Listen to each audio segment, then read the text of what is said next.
The time has come for the leaders of Muslim countries to take responsibility and realize that the existence of Muslim states is under threat. The security of the people and the states themselves are under attack through the plans that have been executed since 2001. There's no denying that. The war has been declared by the West. And it is important to keep in mind that by the West, I mean a few powerful extremists within the Western governments who care about nothing but their own pockets, and they are using various methods to oppress the countries that are of even the slightest threat to them.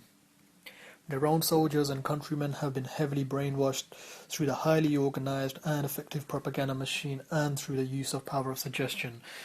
The general public genuinely believes that the destructive and barbaric paths their leaders are taking are justified and important in the protection of national security and freedom. And I only hope that the people of these Western nations realize that the leaders are not as they seem on the surface. All is not as simple and straightforward as it looks. I ask you to look beyond the news channels and use common sense to realize what is really going on. People of these Western countries, if you look through the fog, you will realize that a massacre has taken place in Iraq and Afghanistan, and the people responsible are those you call leaders. The powerful people will not stop in their quest for world domination, geographic strategic advantages, natural resources, and the abolishment of Islam. The West considers Islam its enemy, therefore Islam must defend itself and its people. In defense, however, no force should be used by Muslim countries. There is a peaceful solution to fight the criminals who are destroying Islam, and I will sum it up for you. The real skill is in subduing the oppressor through a tactful and peaceful means rather than a retaliation of force. War is not an option. Too many lives have been lost through the actions of these evil men who conspire against Islam and Muslim states. Therefore, Muslim countries must unite to form an alliance with each other to gain protection from the huge and technologically advanced militaries of these oppressing nations. A similar alliance to NATO must be formed. For too long have Muslim states been divided and falling. It is time for Muslim countries to unite, rise, and protect themselves. Muslim states are too vulnerable at the moment and at the mercy of these few evil men. Unity is important, and it's the only way that Islam will survive. When at school, you often have one big bully picking on one kid who is powerless alone, but if the kid is with 5 of his friends, chances are that that big bully will think twice about his actions. The alliance should be put into place not for offensive assaults, but a deterrent, a defensive means. When all the events of the past 10 years are puzzled together, it all seems to fall into place. The preemptive strikes have been made by the West, Muslim governments toppled and replaced with puppets. We have been often told that the reasons were human rights and it was important to get rid of evil dictators. I can't stress enough, however, that they were no more evil than the Western leaders that are still in power today. Through the media's brainwashing, we have been led to focus on the negative actions of these toppled leaders, whilst no mention has ever been made of their positive actions that they did for their countries and people.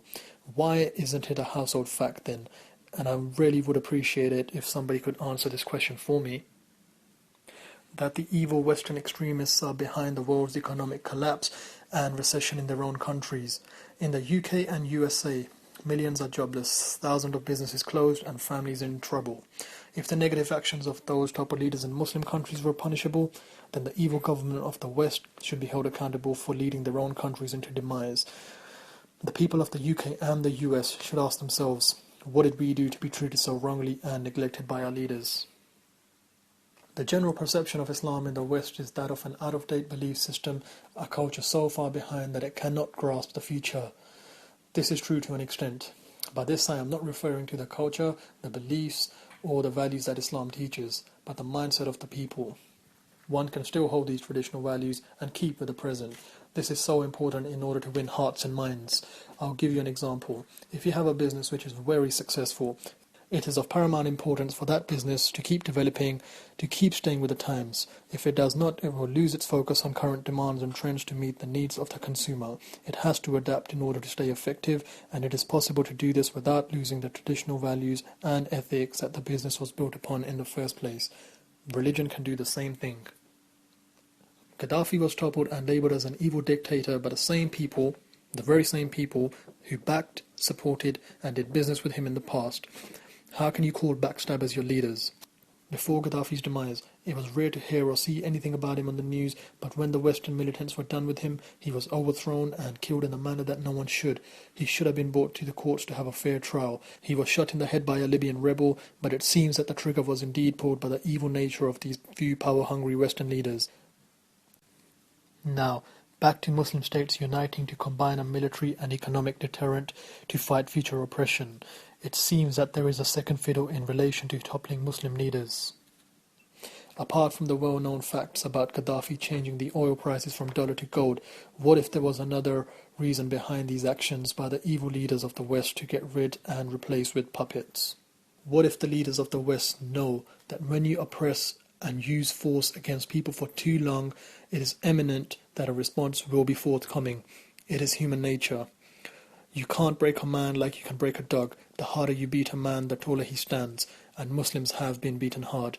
There is a saying, confront them with annihilation and they will survive, a tried and tested method in warfare.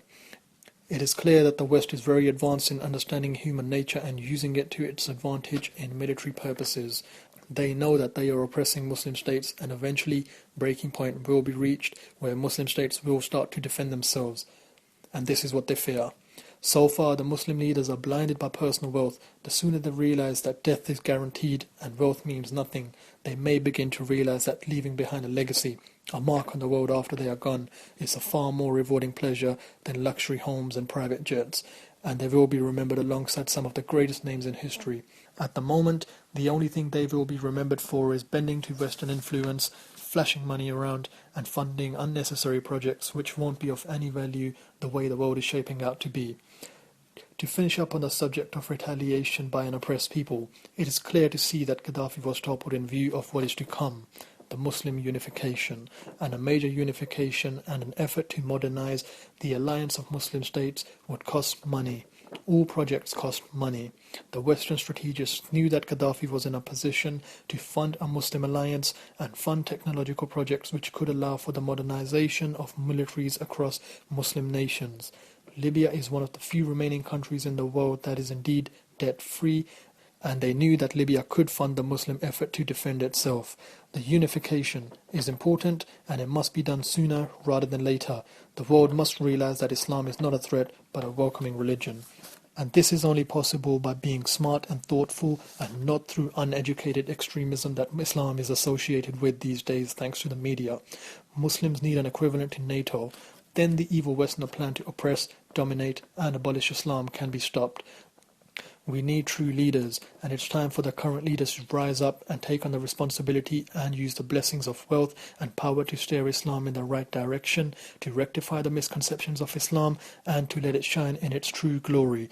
The West does not need to be destroyed in order for this to happen.